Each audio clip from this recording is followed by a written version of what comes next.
Senate Judiciary Committee releases final, extremely detailed report on Kav allegations. Despite the left's best efforts to keep Brett Kavanaugh away from the Supreme Court and after several weeks of outrageous allegations, he became a Supreme Court justice. The Department of Justice is currently investigating at least 2 individuals who made accusations against Kavanaugh and Julie Swetnick, isn't one of them.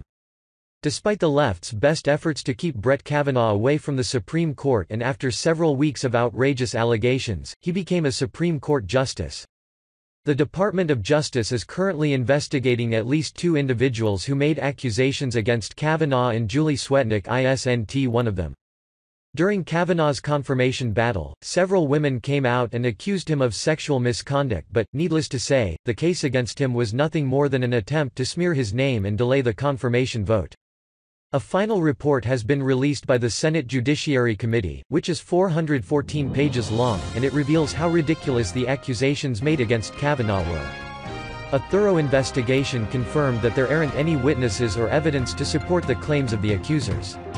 After an extensive investigation that included the thorough review of all potentially credible evidence submitted and interviews of more than 40 individuals with information relating to the allegations, including classmates and friends of all those involved, committee investigators found no witness who could provide any verifiable evidence to support any of the allegations brought against Justice Kavanaugh, the report states.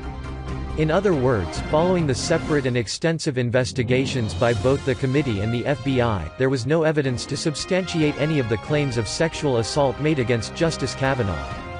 In addition, the report points out that the main accuser's lawyers, Christine Blasey Ford, did everything in their power to make the hearing as public as possible and mentions some of the evasive tactics her team of lawyers used. It is also mentioned in the report that the committee attempted to contact Ford when she shared her allegations with the public and that they tried to schedule an interview with Dr. Ford via her attorneys. The committee twice offered to travel to California or to send committee investigators to a location comfortable for Dr. Ford to conduct an interview. However, as we all well remember, she denied meeting with them. Dr. Ford's attorneys denied all requests for an interview, at any location, which interfered with the committee's ability to gather relevant facts. During this process, her attorneys also did not comply with several response deadlines set by the committee. These delays hindered the committee's ability to make logistical arrangements for the hearing, arrangements which sometimes take several days, including for example organizing the necessary level of security for all parties involved. The report indicates that former FBI agent Monica McClain is currently under investigation. She is Ford's friend who allegedly pressured Leland Kaiser, another friend of Ford, into changing her initial statement.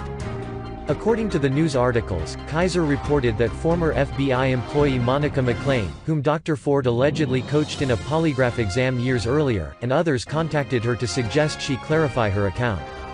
Committee investigators continue to pursue this lead to determine whether McClain or others tampered with a critical witness. Furthermore, the report went on about the Jane Doe letter as well as the activist who sent it to the committee. After the committee released the transcript of the interview with Justice Kavanaugh, a woman named Judy Monroe Layton sent an email to the Senate Judiciary Committee claiming to be Jane Doe. She included a version of the letter's text and said she felt compelled to contact the committee because she refused to allow Donald J. Trump to use me or my story as an ugly chant at one of his Republican rallies. The committee quickly concluded that Monroe Layton was unlikely to be the author.